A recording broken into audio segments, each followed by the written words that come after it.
Vous entrez dans l'univers de Voix sauvages, le podcast qui retrace les itinéraires de vie inspirés de la nature. Les personnes que vous allez rencontrer ont toutes une ligne directrice commune, le vivant pour inspiration.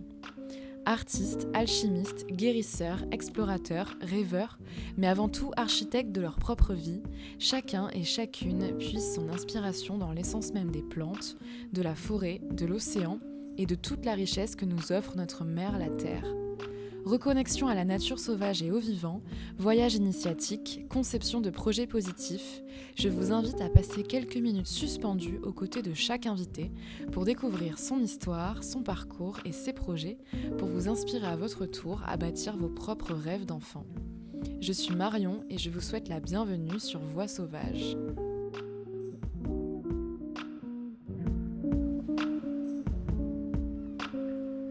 Lier gourmandise, jeu et exploration en pleine nature, c'est le métier que s'est façonné Christophe de Haudy en créant son centre de formation du cueilleur, le chemin de la nature. Herbaliste, botaniste et mycologue de terrain, il a su naturellement conserver son âme d'enfant et cultive chaque jour son inépuisable curiosité du monde végétal. Depuis plus de 10 ans, il transmet sur ses réseaux sociaux et en Île-de-France la connaissance des plantes sauvages, des arbres et des champignons pour permettre à chacun et chacune de se réapproprier la cueillette sauvage. Aujourd'hui, le chemin de la nature, c'est plus de 800 vidéos pédagogiques et gratuites sur YouTube, 14 formations complètes en ligne sur le site internet, des balades, stages et ateliers organisés chaque mois tout au long de l'année. Mais le chemin de la nature, c'est avant tout une fête. Dans cet épisode, Christophe de Haudy nous parle notamment de plaisir et de joie, de la philosophie de l'instant et d'oser démarrer ses projets sans qu'ils ne soient parfaits. Il est important de rappeler que la cueillette sauvage présente des risques pour la santé. Mieux vaut se former avant de se lancer.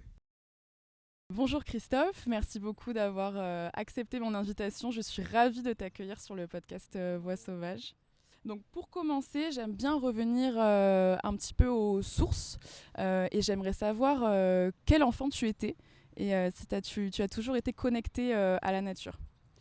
Eh ben oui, ça me vient de l'enfance, cette connexion. Mon père avait une petite ferme, ma mère était aussi en lisière de forêt et mon père aussi, sa petite ferme était en lisière de forêt. Et tout mon temps libre, c'était dans la nature. Et déjà, mon père m'a appris, quand j'étais petit, quelques plantes sauvages comestibles et quelques champignons. Et j'adorais les cueillir et j'adorais les cuisiner. Donc, voilà, j'ai toujours été très gourmand. Donc en plus des plantes sauvages, j'allais aussi tout le temps dans le potager, dans les vergers, je grimpais aux arbres, je mangeais les fruits directement dans l'arbre. Voilà, j'avais une vie où la majorité, on va dire, de mes plaisirs étaient liés à la nature. Ce côté un peu aventure dans la nature. Est-ce que tu as l'impression aujourd'hui qu'on est de plus en plus déconnecté de la nature justement ou on y revient de plus en plus? Quel est ton avis là-dessus? C'est un peu un mélange des deux. On s'est un peu éloigné et on y revient quand même. Mais ouais, c'est vrai qu'il y avait les enfants urbains qui n'ont pas la maison de campagne ou qui partent pas en vacances à chaque fois dans la nature, ils sont quand même peu connectés. Et j'ai quand même remarqué que les gens les plus intéressés ou les plus connectés étant adultes sont souvent quand même des gens qui l'ont été un minimum dans l'enfance, au moins en vacances. Et ça, pour moi, c'est primordial de sensibiliser finalement à l'environnement, à la nature, dès le plus jeune âge, parce que ça reste, même si à l'adolescence, on va peut-être s'en écarter un petit peu, la plupart du temps, ça revient. Et qu'est-ce qui te faisait vibrer étant enfant? Est-ce que tu avais déjà peut-être des rêves, des choses que tu avais envie d'accomplir à un moment où on n'a pas de limite, justement? Moi, ce qui me faisait vibrer, c'était l'aventure. Donc, c'était partir avec mes chiens, avec mes potes, et explorer la nature, faire des cabanes. C'était soit des cabanes dans les arbres, soit on faisait beaucoup des cabanes aussi dans les énormes broussailles. Voilà, il y avait des endroits où on pouvait rentrer dedans, on était cachés. Tout ce qui était aussi activité physique. Donc moi je savais qu'une chose, ce que je voulais faire dans la vie, c'est que je voulais que ce soit en extérieur. Ça, c'était la base. Et sur cette base, il fallait trouver quoi. Et donc voilà, j'ai toujours été gourmand. Donc à un moment donné, je voulais explorer le monde, aller chercher des nouvelles saveurs et les rapporter en France. J'ai eu cette idée-là quand j'étais enfant. Qu'est-ce que j'ai eu d'autre comme idée? Je voulais être boulanger-pâtissier. J'ai fait mon stage de 3e en boulangerie. C'était en général lié. J'ai tout de suite compris que je ne pourrais pas être boulanger parce qu'on est trop enfermé. Mais voilà, il fallait trouver le lien entre, on va dire, l'alimentation, la gourmandise et la nature. Et puis le bien-être, c'est venu après. Donc la santé en général, ça m'a intéressé. Ça m'intéresse toujours. Donc j'ai trouvé ça finalement assez rapidement, hein, les plantes sauvages comestibles et médicinales et les champignons, qui sont quand même venus un peu après les champignons dans l'approfondissement. Et ça m'a paru une évidence, quoi. Déjà, j'en connaissais, comme je te disais, quelques-unes, mais quand j'ai découvert qu'il en existait des centaines et des centaines et des Et une centaines. vie suffit pas pour tout connaître finalement. Alors pour tout connaître, c'est clair que non. C'est clair que non, parce que là, là, je l'ai parlé de la France. Et ensuite, il y a tous les autres pays. Donc, potentiellement des plantes sauvages comestibles qui ont été mangées dans le monde. Il y en a 70 000. Donc il y a de quoi faire. Et justement, c'est une très belle transition. Donc, tu es le fondateur du Chemin de la Nature. Comment tu nous décrirais le Chemin de la Nature ? Ouais, Chemin de la Nature, c'est l'entreprise que j'ai créée. Ça fait maintenant une dizaine d'années que ça existe. Et notre mission au Chemin de la Nature, c'est de transmettre cette connaissance au plus grand nombre. Donc la connaissance des plantes sauvages et des champignons. Donc pour permettre de reconnecter les gens à la nature en passant par la connaissance, qui est un des moyens de se reconnecter à la nature, selon nous. Parce que plus on connaît la nature, hein, plus on l'aime, et plus on a envie d'y passer du temps, et plus on a envie de la protéger, et puis on a envie de finalement continuer à apprendre et à entrer en relation avec elle. Donc au Chemin de la Nature, on fait au mieux tout ce qu'il faut pour essayer de connecter un maximum de gens. Donc c'est pour ça qu'on propose du contenu en ligne. On a plus de 500 vidéos sur notre chaîne YouTube, où on en poste tous les jours. Voilà, on a beaucoup d'articles. Et puis on propose du terrain, des balades, toute l'année, avec différents formats, notamment le format sur participation libre. Ouais, donc on poste tous les jours sur les réseaux sociaux, hein, Instagram, Facebook, YouTube, etc. Même TikTok depuis quelques temps. Et donc des petites vidéos, mais aussi des plus longues, et puis des articles. Et on propose donc des balades dans la nature directement, principalement en région parisienne, beaucoup au bois de Vincennes parce que j'habite là. Et voilà, toute l'année. Qu'il pleuve, qu'il neige, qu'il vente, on est dans la nature, et il y a des plantes, et il y a des champignons. Bon, pour les champignons, c'est quand même plutôt à l'automne. Voilà, les champignons, on va dire que c'est de mi-septembre à mi-décembre qu'il y en a le plus. Le reste de l'année, il y en a, donc quand j'en croise, j'en parle, mais c'est vraiment pas la saison optimale.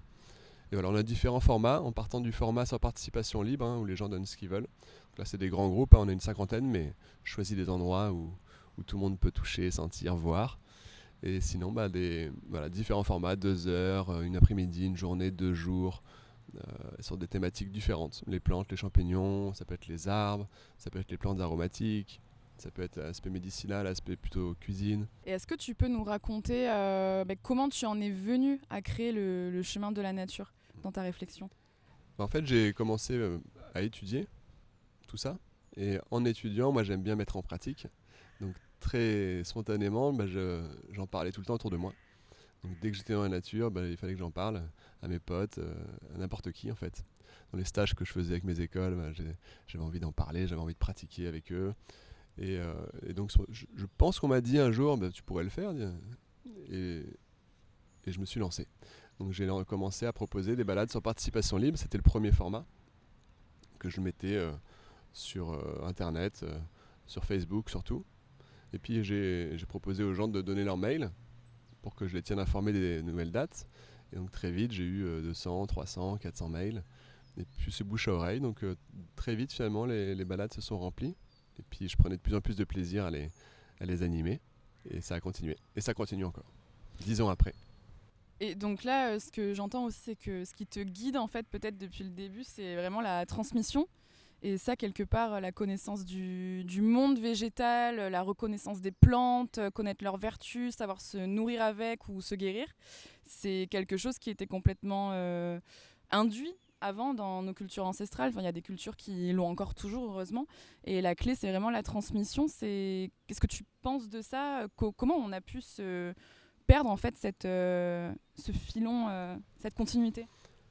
Ouais, c'est vrai qu'avant, les anciens, ils connaissaient quand même pas mal de plantes parce qu'ils avaient reçu ça de leurs parents, etc., qui, eux, les consommaient souvent dans des périodes difficiles.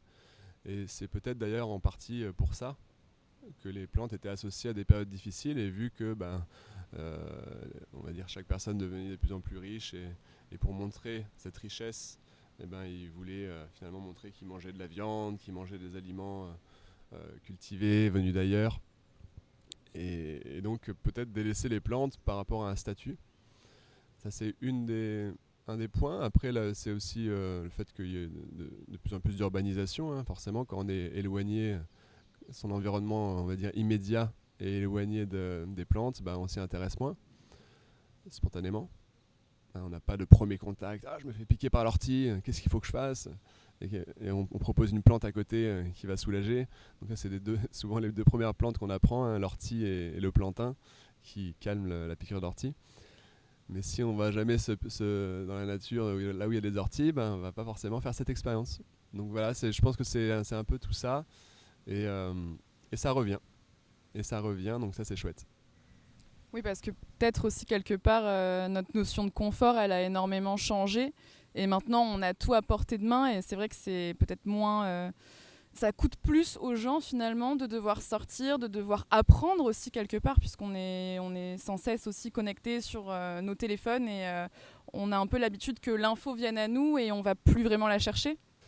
C'est ça, c'est qu'à partir du moment où ça ne vient pas à eux, il faut avoir le réflexe et il faut comprendre l'intérêt. Mais quand on n'expérimente pas quelque chose, on ne peut pas connaître l'intérêt.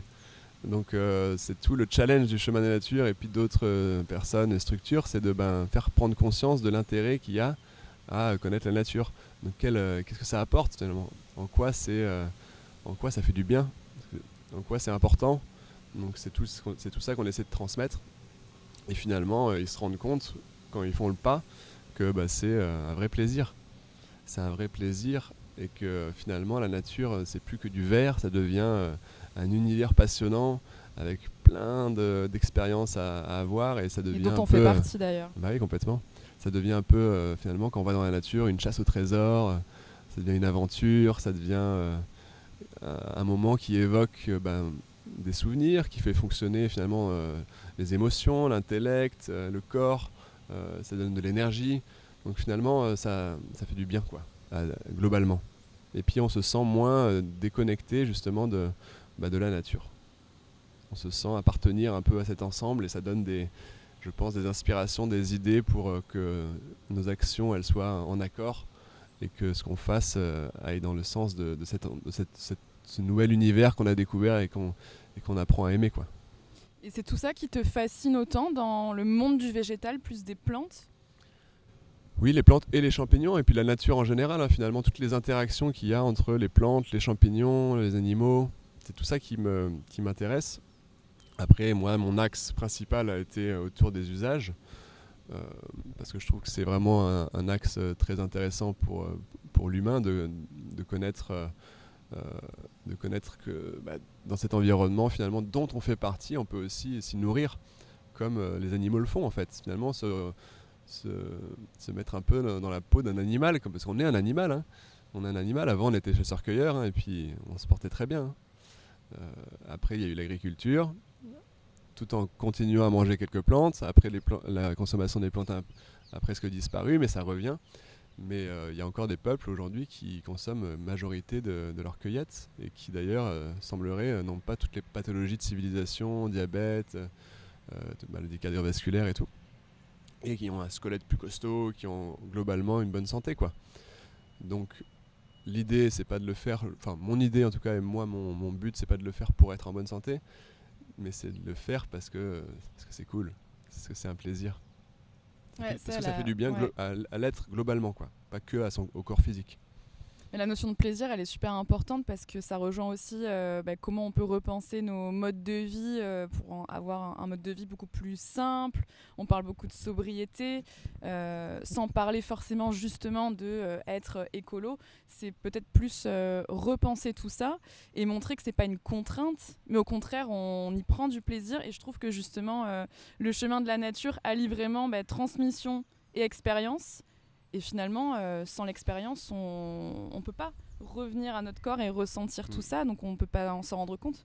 On est obligé de passer par là. C'est vrai, ça me fait penser à dire que c'est pas forcément... Les gens pensent souvent que c'est du travail, il faut y aller tous les jours, il faut partir en cueillette tous les jours et que moi je peux pas, je travaille, j'ai un boulot à plein temps, j'ai des enfants. Mais en fait non, il n'y a pas besoin d'y aller tous les jours. Il suffit d'y aller comme on va pas tous les jours au marché. C'est pareil. Sauf que là on va au marché de la nature et on peut y aller une fois par semaine, le dimanche par exemple, en famille, et puis on cueille pour la semaine. Donc on revient chez soi avec nos cueillettes, nos plantes, nos feuilles vertes, etc. On les rince bien, on les met dans un torchon, on le met dans le bac à légumes, et ça tient finalement exactement comme la coriandre ou le persil ou la ciboulette va tenir, de la même manière. Quand on achète de la ciboulette, on se dit pas il faut que je la mange le jour même. On garde la ciboulette quelques jours. C'est pareil. Donc on peut faire une cueillette par semaine et avoir de la plante sauvage, abondante, délicieuse, nutritive, originale, toute la semaine. Oui, c'est ça, et ça peut être complètement intégré au quotidien. Je pense que, j'espère que tous, au moins une fois par semaine, on part se balader en pleine nature. À ce moment-là, en fait, je pense que c'est peut-être aussi une question de se reconnecter à ses sens, justement, et l'observation. Ça, je pense que c'est super important, et on a perdu ce réflexe de regarder autour de nous. Et finalement, quand on pose les yeux plus sur les détails, mais il y a 1 milliard de vies, il y a 1 milliard de connexions, d'interactions qui se font, les bruits des oiseaux. Donc pour les plantes, c'est pareil finalement. Exactement. C'est un peu une méditation. Hein. C'est un peu une méditation dans le sens où, comme tu dis, on n'est pas dans nos pensées, de nos problèmes de la vie de tous les jours. On est à ce moment-là un peu comme un chasseur, sauf qu'on est un cueilleur. Parce que voilà, on observe, on se dit ok, où elles sont mes plantes, celle-là ça va, est-ce qu'elle est au bon endroit, est-ce qu'il y en a assez, on la regarde, on essaie de l'identifier, on la sent. Et voilà, et cette approche des sens fait que tu es 100% dans le moment, quoi. Et je trouve que ça fait un bien fou d'être à 100% dans le moment, en pleine nature en plus, en bougeant son corps, en ayant un regard qui peut à la fois voir au loin, mais en même temps dans le détail du détail avec les petites plantes. Ce qui fait que ça nourrit bien. Dès qu'on va croiser une plante, je fais au maximum de sens. Utiliser un maximum d'essence. Donc l'observation, c'est le premier, hein, qui est quand même très important en botanique. Et ensuite, l'odorat, très important. Parfois, à peine on les effleure, on va avoir une odeur parce que les essences aromatiques se trouvent dans les poils. Et parfois, il faut les écraser. Il faut les écraser, sortir le jus pour que ça libère des odeurs. Et souvent, il y a toujours il y a le toucher. Il y a des plantes qui vont être rêches, d'autres qui vont être épaisses, d'autres qui vont être pleines d'eau, d'autres qui vont être très fragiles, d'autres qui vont être toutes douces. Il y a vraiment tout ça aussi à constater. Et l'ouïe, s'il y a des poils rêches par exemple, on va entendre que ça frotte. Donc l'ouïe peut aussi avoir un petit rôle. Et puis comme tu faut dis, bien après, la développer avec les plantes quand même, l'ouïe. Oui, c'est plantes, le next step. C'est un peu le next step, ouais. Et toi, quel est le sens ou les sens qui sont le plus en effervescence à ce moment-là ? Moi, je pense que c'est quand même la vue. C'est quand même la vue par rapport à la cueillette. Hein. J'adore pouvoir identifier des plantes même à 100 mètres, alors que je vois juste une ombre. C'est avec le temps, les botanistes ils parlent de G's. C'est au bout d'un moment, t'as tellement accumulé d'images, de plantes, d'observations, que même quelque chose très loin, flou, t'arrives à deviner ce que c'est. Et Giz, comment ça s'écrit ? Ça vient d'une autre langue ? Je sais même pas, j'entends juste oralement. Non, en gros, ça veut dire, c'est un peu c'est à la limite du magique, quoi. C'est à la limite c'est pas du tout magique, hein, mais c'est juste que, c'est un peu comme les applications, je le dis souvent. Je sais pas si tu connais PlanteNet. Oui. Voilà, il y en a d'autres. Hein. Et ces applications, au début, elles fonctionnaient pas très bien parce qu'il n'y avait pas beaucoup d'images qui ont été prises et de noms qui ont été mis sur les images. Donc le principe de ces applications, c'est qu'elles fonctionnent de mieux en mieux au fur et à mesure parce que y a des utilisateurs qui prennent des photos et qui mettent un nom sur les photos. Et donc l'intelligence, on va dire, de cette application augmente et ça devient de plus en plus performant. Et j'ai remarqué que parfois, même avec une photo floue, moche, avec une mauvaise lumière, l'application arrive à identifier. Elle développe un certain jizz. Et toi, en tant que professionnel, tu penses quoi de cette application ? Puisque certains peut-être sont pas forcément... Est-ce que c'est assez fiable pour commencer ? Tu penses que c'est un bon conseil ? Alors pas forcément pour commencer, et c'est pas fiable à 100%. Donc il vaut mieux pas cueillir les plantes et les consommer en se fiant à une application. Mais en même temps, l'être humain n'est pas fiable à 100% non plus, hein, mais bon, c'est quand même la règle numéro 1 du cueilleur, c'est d'être sûr de soi. Donc si on a le moindre doute, il faut se renseigner. Il faut demander à des gens qui n'auront pas de doute. Et il faut trouver une solution pour ne pas avoir de doute si on veut consommer la plante. C'est vraiment la règle numéro 1 pour ne pas mourir. Parce qu'il existe des plantes mortelles. En France métropolitaine, il y en a une 50aine. Et par rapport à l'application, c'est pas le meilleur moyen de progresser parce qu'en utilisant uniquement une application, par exemple, s'il y a des gens qui passent que par l'application pour apprendre, on n'a pas la vue d'ensemble, on n'utilise pas les critères d'identification, donc on n'apprend pas à savoir pourquoi une plante est une plante, une espèce est une espèce. Et c'est comme ça qu'on progresse en fait, c'est en apprenant finalement comment sont classées les plantes, qu'est-ce qu'il faut observer, les étapes apprendre, de reconnaissance, quoi. apprendre le vocabulaire à observer pour pouvoir comparer les plantes les unes avec les autres et arriver comme ça, grâce à des livres, à identifier les plantes.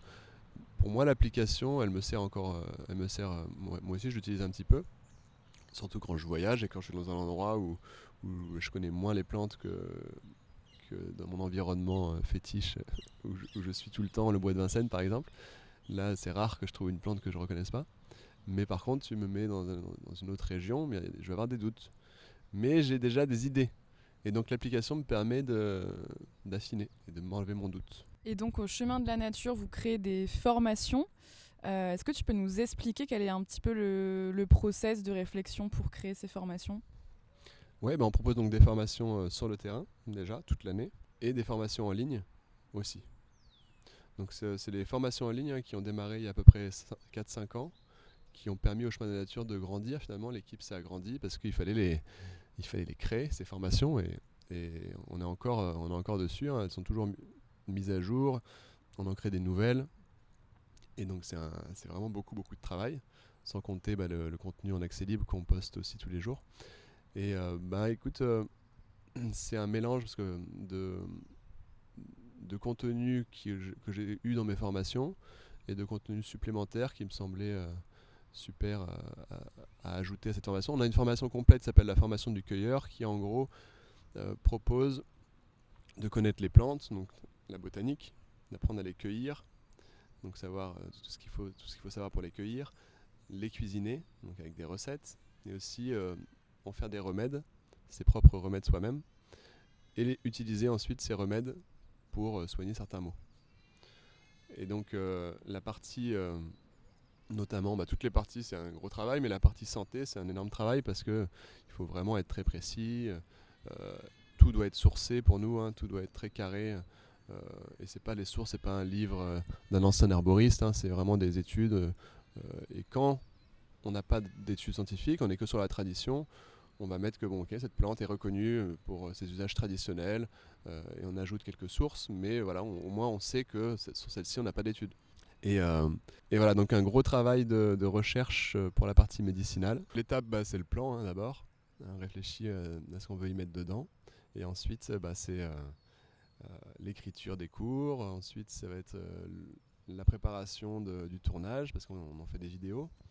Ensuite, ça va être le montage des vidéos, ça va être la correction des vidéos, ça va être la correction aussi collective des vidéos et des cours, la création des activités interactives, quiz et compagnie, jeux, pour que les gens assimilent la connaissance. Ouais, ça va être tout ça.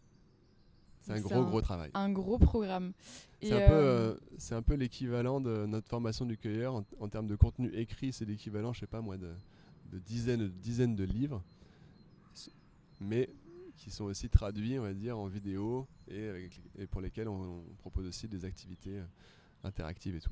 Et aujourd'hui, vous êtes certifié organisme de formation, donc c'est très très sérieux. Enfin, en tout cas, je sais, entre parenthèses, que c'est très compliqué d'obtenir le label Calliope. Donc bravo pour ça. Depuis quand vous l'avez ? On l'a depuis 2-3 ans. Ouais, on aurait espéré avoir le CPF, mais le CPF c'est trop compliqué, malheureusement. Ouais, il faut rentrer dans des cases dans lesquelles on ne peut pas rentrer. Malheureusement, c'est peut-être pas identifié comme un besoin de formation primaire, alors que finalement, peut-être qu'on va y venir de plus en plus, justement, de savoir un petit peu s'alimenter autrement, se guérir autrement, et peut-être pas attendre qu'on soit un peu au bord du précipice pour s'y remettre, quoi. Bah ouais, il faudrait que ce soit identifié comme un métier. Mais d'ailleurs, il y a de plus en plus de gens qui se reconvertissent là-dedans, hein, et qui en font un métier. Donc peut-être qu'à un moment donné, ça va devenir un métier un peu plus reconnu. Et on l'espère. Est-ce qu'il y a un atelier ou une sortie qui t'a plus marqué qu'une autre et pourquoi? Alors spontanément, ce qui me vient, c'est un stage en résidentiel qu'on faisait il y a maintenant, je sais pas, 6-7 ans, dans un petit château en Essonne.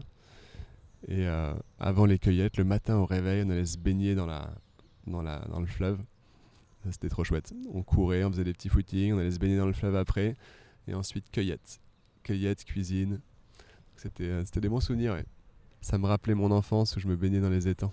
Ça ressemble à quoi le quotidien avec toi en tant que fondateur du chemin de la nature? Une semaine type ou Bon, déjà, j'anime une quinzaine d'heures en moyenne par semaine de balade. Donc ça, c'est principalement au bois de Vincennes. Mais j'aime bien aussi aller au but de Chaumont de temps en temps. Ça, après les balades au but de Chaumont, on va faire la fête au Rosa Bonheur, danser. Ça, j'aime bien ça. Oui, au chemin de la nature, c'est la tradition. Après toutes les balades, on va boire un verre. Avec ou sans alcool, hein. Et même en hiver, hein, quand c'est en pleine journée, on a eu froid, donc on va boire une petite boisson chaude. Et puis surtout l'été, on va faire un peu la fête. Et puis parfois même toute la nuit, hein, ça arrive. génial. Le chemin de la nature, c'est aussi la fête, c'est aussi la convivialité. J'adore, moi, mon métier, la partie de mon métier que je préfère, hein, c'est ça. C'est animer et passer du bon temps avec les gens du groupe. Oui, parce que tu en parlais dans l'enfance que tu étais très gourmand, tu adorais être dehors, mais il y a toujours eu aussi ce lien de connexion sociale. Donc c'est un tout finalement. Ouais, j'adorais partager ça avec mes amis. Ouais. Quand mes amis venaient chez moi, chez mon père à la campagne, là, c'était une aventure pour eux. Je pense que j'en ai marqué pas mal. D'ailleurs, j'ai beaucoup d'amis d'enfance qui sont encore des amis aujourd'hui. Et ils m'en reparlent souvent. Tu continues de convertir un maximum de personnes aujourd'hui. C'est ça. Moi, j'aime jouer. Donc, j'aime que les gens viennent jouer avec moi. Et est-ce que la notion de plante-esprit te parle? Ça, c'est une notion, enfin une dimension un peu plus spirituelle du végétal. Est-ce que ça te parle? Est-ce que tu t'y intéresses? Quel est ton rapport avec ça? C'est pas quelque chose que spontanément je vais explorer, non. Mm. Bien que j'ai testé l'ayahuasca il y a quelques années, nombreuses années. Mais donc ça, on va dire que ça a pu m'attirer un peu, mais moins aujourd'hui. Et même sans parler d'ayahuasca, en tout cas, j'ai participé à une conférence de Marie Cochard. Je ne sais pas si tu connais la fondatrice d'un magazine qui s'appelle Druidéesse, où justement, dedans, elle parle beaucoup de cueillettes sauvages, de remèdes, de rituels, de la même manière que le chemin de la nature. Mais elle parle aussi de plantes-esprit au niveau de la gémothérapie et de l'essence des arbres. Qu'on peut prendre sous la langue, en gouttes. Donc ça n'a pas du tout le même effet que l'ayahuasca. Mais ça permet en fait de se reconnecter un peu à l'esprit des arbres et on peut ressentir des sensations puisqu'on part du principe que certains arbres ont telle ou telle vertu sur une ouverture du cœur ou sur peut-être des douleurs articulaires ou peu importe. Non, c'est pas quelque chose que j'explore personnellement. C'est quoi qu'il arrive, tant que ça fait pas de mal, ce genre d'approche, voilà, tant que ça promet pas trop de choses en termes de santé qui vont trop loin, ça me semble être des approches qui, quoi qu'il arrive, permettent de se reconnecter, de se faire du bien, d'être dans le ressenti des sens. Et ça me paraît chouette. Mais il faut faire attention quand même parfois que ça aille pas trop loin dans les croyances que c'est ça. ça peut guérir des choses. C'est un peu la limite qu'on voit aujourd'hui sur le digital. En tout cas, on parle de plus en plus de cueillettes sauvages, de connexion au vivant. Mais parfois, c'est vrai que ça peut aller dans des, comme tu dis, dans des espèces de croyances ou de doctrines limite. Ouais. Moi, ce qui m'inquiéterait, c'est que ça éloigne, on aille trop loin dans le côté magique des choses. Et que ça éloigne par exemple, si on a une maladie et qu'on suit un traitement, que, je sais pas moi, si dans ces pratiques-là, il y a tout d'un coup une idée que en fait, c'est cet arbre qui va me soigner avec ces quelques gouttes, et que ça donne envie à la personne d'arrêter son traitement, ça m'inquiète. Ça m'inquiète un peu que ça aille trop loin en fait, dans la croyance que c'est une réalité et qu'on s'éloigne un peu trop du poétique qui fait du bien. Moi je trouve ça chouette si c'est dans le poétique qui fait du bien, mais si ça rentre trop sur le terrain, on va dire, de la science et des choses de santé un peu plus dures, ça me semble dangereux.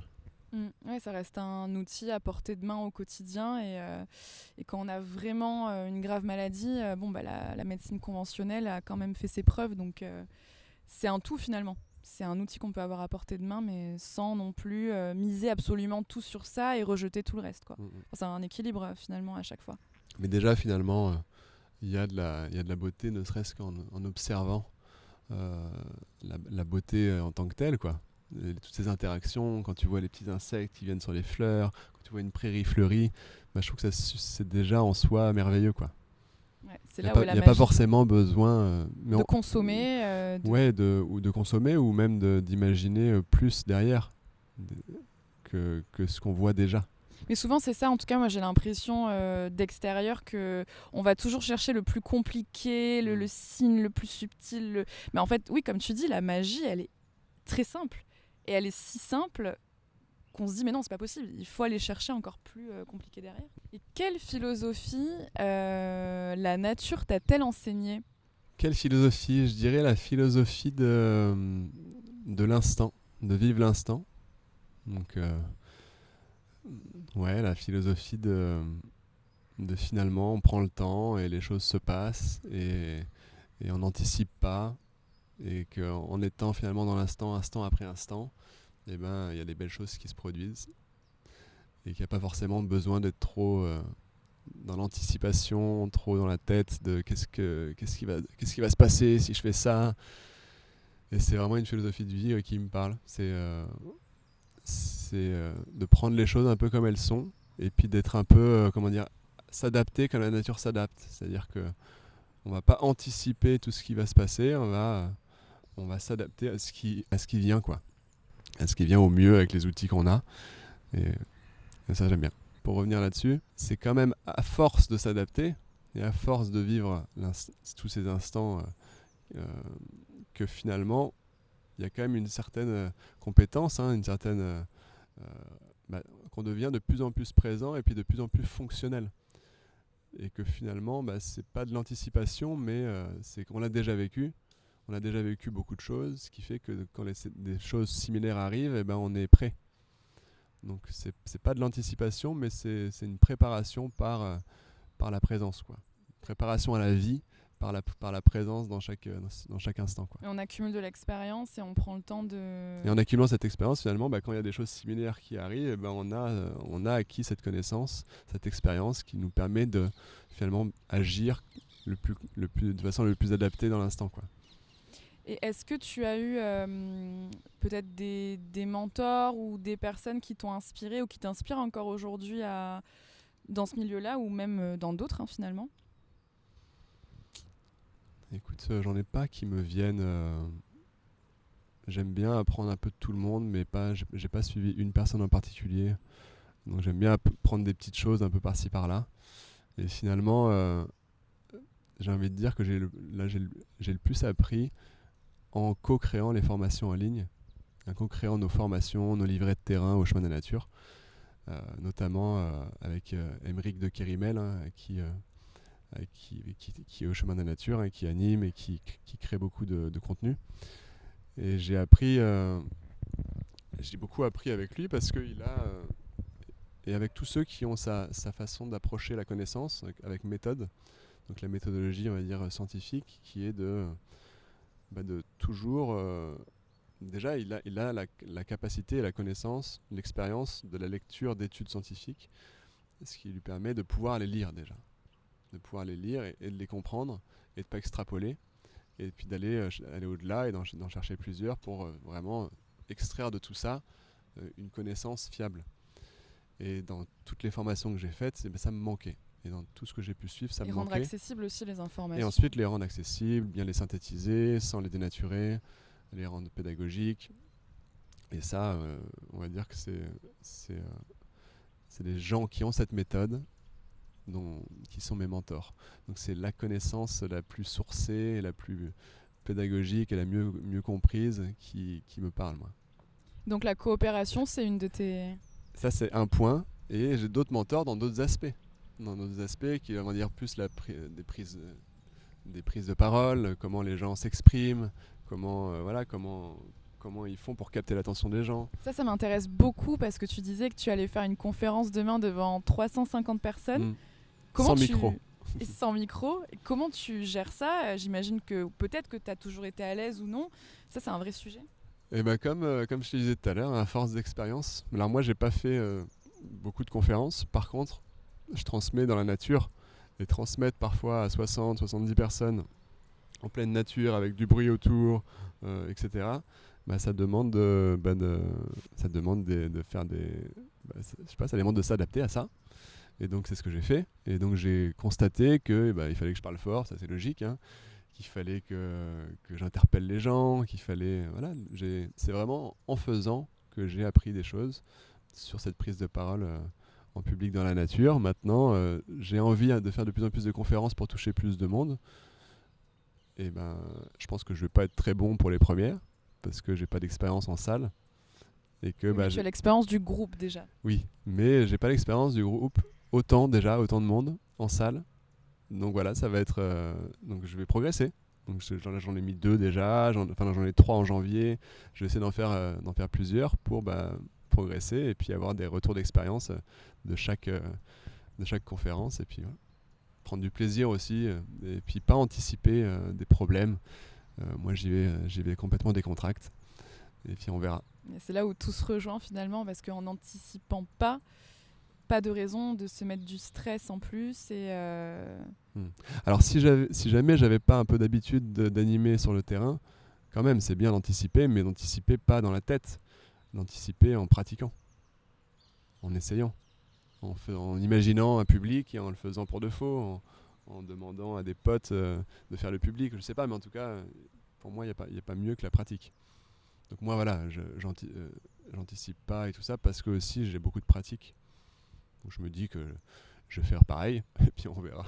Et puis surtout, tu as énormément de connaissances à transmettre. Donc quand on est aussi sûr de ça, sans être non plus Einstein ou peu importe, on a tous quelque chose à partager aux gens. Donc et moi, je me dis quelque chose aussi par rapport à ça, c'est que finalement, et malheureusement et heureusement, les personnes aujourd'hui, on est beaucoup auto-centré aussi sur nous-mêmes. Et même si on a un moment où on parle devant une centaine de personnes et qu'il y a un moment de blanc, ou il y a un moment où on se sent vraiment très mal à l'aise, le lendemain, les personnes ont déjà oublié. Donc ça sert à rien. Et nous, on peut le ressasser encore 3 jours après. Mais c'est un très bon point, ça. Je pense pour être un bon orateur, il ne faut pas être centré sur soi-même. Il faut être à 200% pour le groupe. C'est-à-dire qu'il faut déjà, le premier moment où tu les rencontres, c'est pas toi qui dois être à l'aise, c'est eux.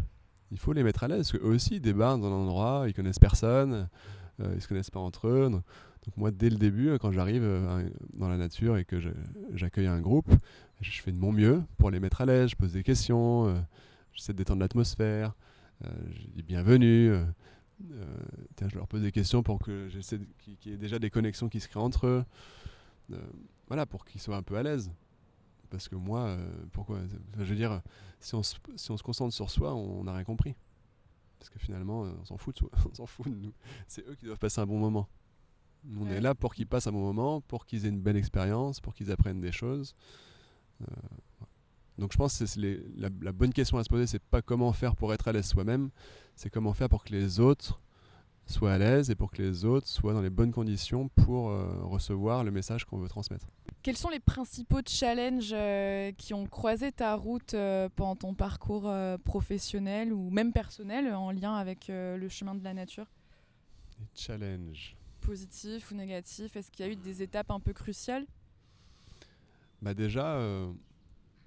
Déjà, j'ai proposé la formation en ligne du cueilleur en l'ayant finalement en l'ayant créé qu'en partie. Donc ça c'était dit. Hein. Pas finalisé, tu veux dire ? Pas finalisé du tout. Donc on va dire démarrer quoi. On oublie aussi le perfectionnisme, c'est important. Ouais, c'est ça. Donc j'avais rassemblé une petite équipe, on avait les premiers modules, donc on a proposé aux gens de s'inscrire en pré-vente en leur disant qu'on avait les premiers modules et qu'ils allaient recevoir tout. Donc on s'est quand même engagé, hein, qu'à partir de telle date, ils allaient recevoir des modules toutes les 3 semaines environ. Et donc ça, c'était un challenge euh, de respecter ce qu'on avait promis. Et ce qu'il y a, c'est que moi, je suis quand même. Alors, à la fois, j'aime aller faire les choses sans que ce soit parfait, un petit peu en mode cow-boy, mais d'un autre côté, j'aime que ce soit le mieux possible. Donc, je ne suis pas perfectionniste, mais je veux toujours mieux. Donc, la formation du cueilleur, on avait, on va dire, un process d'écriture et de création initial, et il a évolué tout le temps. Mais ce qu'il y a, c'est quand tu fais évoluer un process, le temps que ça prend pour la création a doublé, voire triplé. Et puis moi, j'ai voulu mettre à jour les premiers. Et donc, à chaque fois, ça prenait énormément de temps. Et donc, c'était pas forcément toujours facile de respecter. Donc, en fait, on a été à flux tendu pendant 3 ans, quoi. En mode machine de production à flux tendu pendant 3 ans parce que je voulais vraiment que ce soit avec ces nouvelles chartes qui s'amélioraient et que ce soit toujours de plus en plus carré parce que voilà, je voulais être fier et je voulais encore une fois que cette formation puisse être sourcée, fiable, qualitative pour que les gens qui participent puissent transmettre à leur tour des informations sourcées de qualité et que ce soit pas le téléphone arabe. Et voilà, je voulais vraiment que cette formation soit comme ça. Donc c'était le challenge. Ça a été un challenge permanent. C'était un peu fatigant, mais Et voilà. aujourd'hui, vous êtes plus stabilisé, disons. Aujourd'hui, maintenant, on commence direct avec le process au point, quoi. Donc il n'y a pas de mise à jour de process d'écriture. Donc on a par exemple la formation champignon qui a été principalement écrite par Emeric. Et le process, le plan, tout était pensé en amont et tout a coulé, quoi. Ce qui fait que maintenant il y a rien à changer. Il y aura peut-être des mini mises à jour à faire parce que dans l'univers des champignons il y aura des changements, mais on va dire que tout est homogène et tout est top. Donc ça change tout. Euh, et, euh, et d'autres challenges que j'aurais pu avoir. Challenge humain quand même, hein, quand on est une équipe qui grandit, et qu'il y a tout ça à gérer en parallèle, euh, plus les réseaux sociaux, plus ça faisait beaucoup de choses, quoi. Donc c'est un challenge, on va dire, de. Et puis moi je suis pas manager De bien s'entourer aussi. Ouais, je suis pas manager dans l'âme, donc je suis pas chef d'entreprise dans l'âme non plus spécialement. Comment tu gères ça justement? Et je gère en sachant que je suis imparfait et que voilà, heureusement que je cherche pas à être parfait parce que sinon je serais tombé en burn-out 6 fois. Donc je fais de mon mieux, quoi. Je fais de mon mieux, j'apprends. C'est un peu la force tranquille finalement, quoi. Franchement, je sais pas. Je sais pas, mais en tout cas, j'essaie d'apprendre. Il y a on va dire, des domaines où j'ai un peu des réticences à apprendre parce que c'est pas quelque chose que j'ai envie de vivre trop dans ma vie. Et d'autres domaines où j'apprends plus vite. Mais c'est pas toujours facile. Après voilà, je pense que le meilleur moyen de bien vivre ce genre d'expérience, c'est d'être sympa avec soi-même. C'est-à-dire de pas trop se demander d'être parfait. Et je pense que voilà, grâce à ça, j'ai pu tenir et je tiendrai. C'est en sachant que je suis imparfait et que j'ai jamais dit que j'étais parfait. Et est-ce qu'il y a un rêve que tu as abandonné? Et si oui, pourquoi? Ou finalement, est-ce que tu es comblé aujourd'hui? Bonne question. Non, je suis pas comblé, hein. Je suis pas comblé, je suis toujours dans mes rêves. Je pense pas que j'ai abandonné trop de rêves. Non, j'ai toujours ces yeux qui pétillent et cette mission avec le chemin de la nature de reconnecter un maximum de gens à la nature. Humblement, hein, c'est-à-dire que voilà, on le fait à notre échelle, on le fait au mieux qu'on peut, et j'adore cette mission en fait. J'adore cette mission, j'adore mon activité parce qu'elle est variée. J'adore qu'elle me permette de rencontrer des nouvelles personnes tout le temps. Non, je suis toujours bien dans ma mission, dans mes rêves, dans mon chemin de vie, dans mon chemin de la nature. Et justement, quelles sont les prochaines grandes étapes ou projets du chemin de la nature, s'il y en a que tu peux nous dévoiler pour 2023 ou dans 2 ans? Est-ce que je vous fais une avant-première là? Bah écoute, on va continuer à proposer des formations en ligne. Et puis, faut savoir que toutes les formations en ligne qu'on crée, eh ben, elles enrichissent aussi toutes nos formations de terrain, hein. Parce que c'est du contenu qu'on crée et qui va être utilisable aussi en transmission terrain. Donc ceux qui n'aiment vraiment pas le contenu en ligne, ben on a aussi beaucoup de stages et de formations sur le terrain dans la nature. Donc on va lancer là une formation sur les arbres, la cueillette, donc tout ce qui est cueillette et usage en Bourgeons. lien avec les arbres, donc bourgeons, feuilles, fleurs, fruits, graines, écorces, voilà, tout ce qu'on peut faire finalement avec les arbres de chez nous, hein. Il y a environ 8500 espèces de plantes sauvages en France métropolitaine, dont font partie les arbres. Et les arbres, on est autour de 800 espèces. Mais des arbres avec des usages, vraiment les plus abondants, communs pour leurs usages, on est autour d'une bonne cinquantaine. Ouais, 50, bah, il y en a un peu plus, hein. Mais déjà, avec une cinquantaine, on a, en termes de masse, je dirais, de ce qui peut être cueilli, on a vraiment l'immense majorité. Donc formation arbre, après on espère, mais c'est pas encore lancé, faire une formation sur les plantes bioindicatrices qui permet de faire des diagnostics de milieu, de sol, grâce à l'identification des plantes qui s'y trouvent. Donc en fonction de la quantité de ces espèces, de chaque espèce, on arrive avec une méthodologie à dire ok, ce sol il est comme si. Tu peux nous donner un exemple avec une plante par exemple? Oui, par exemple, s'il y a beaucoup de plantains lancéolés, c'est que le sol est assez riche en matière organique et aussi assez équilibré en termes de vie microbienne. Donc c'est un bon sol finalement pour faire son potager. S'il y a en plus du plantain, du pissenlit et de la stellaire, bah ça confirme.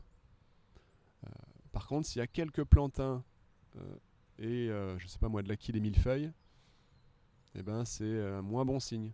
C'est que c'est un mélange de sol un peu équilibré et puis de sol un peu pauvre. Donc ça permet de pondérer et de voir si sur une grande surface c'est plutôt de l'aquil et millefeuille, ok, c'est pas là que c'est optimal. Il y a deux surfaces bien distinctes ou si c'est vraiment mélangé, et là on va dire ça pondère le diagnostic. Et de connaître ça permet de connaître d'avoir une autre grille de lecture pour connaître son environnement. Pour le cueilleur, ça permet aussi de se dire ok, il y a pas mal de ces plantes-là, et je sais que ces plantes-là sont signes d'un écosystème comme ça, donc il y a de grandes chances que je trouve aussi potentiellement telle ou telle autre plante. Tu vois, ça permet de dire ok, là je suis dans un écosystème avec ce type de plante, donc j'ai la chance de trouver peut-être beaucoup d'autres espèces de ce milieu-là. Ou alors, si on a un jardin, ça permet de se dire ok, là c'est super pour faire mon potager. Et puis en plus de ça, on va aussi leur apprendre les usages, donc ils pourront se dire je vais en plus en garder un peu de ces espèces-là. Et au contraire, ils peuvent se dire ah là, il faut absolument que je mette, je sais pas moi, que je fasse un couvre-sol pour enrichir le sol et la vie microbienne, parce que ça va pas, avant de pouvoir me lancer dans la plantation. Et finalement, la reconnexion au monde végétal et la connaissance, c'est un peu rentrer dans une énorme chasse au trésor C'est ça. grandeur nature, quoi. C'est ça, c'est une vraie aventure. Une vraie découverte et ouais, ça crée plein de liens entre tout et ça fait qu'on passe un bon moment dans la nature, quoi. Parce qu'il y a tout de suite plein de connexions qui viennent, quoi. Et dernière question un peu signature du podcast, qu'est-ce qui te fait te sentir libre aujourd'hui? Ce qui me fait me sentir libre, c'est une bonne question ça. En fait, pour moi, la liberté, elle peut être que dans un instant. C'est-à-dire que je vais me sentir libre quand je suis justement, par exemple, dans un état où je suis vraiment connecté à ce que je fais. Vraiment connecté soit à la nature, soit connecté au groupe, soit en discussion avec quelqu'un et vraiment connecté avec la personne. Et là, je suis libre finalement de tout ce qui est autre que l'instant. Donc je vois pas la liberté autrement que dans l'instant. Quand je suis en train de faire quelque chose et vraiment à fond dedans. Et sinon, après, il y a d'autres notions de liberté où moi, j'aime bien quand même être mon propre patron. Si je prends cet exemple, c'est un vrai plaisir pour moi de choisir mes projets, de dire tiens, j'ai envie de faire des conférences, et ben je me mets à faire des conférences. Tiens, j'ai envie de faire une vidéo sur ça, je fais une vidéo sur ça. Voilà. J'aime aussi cette liberté d'action. Merci beaucoup Christophe pour cet échange très inspirant. Est-ce que tu peux, pour terminer, nous dire où est-ce qu'on peut retrouver le chemin de la nature et si on veut s'inscrire à une formation, comment ça se passe ? Ouais, lechemindelanature.com par exemple, c'est le site.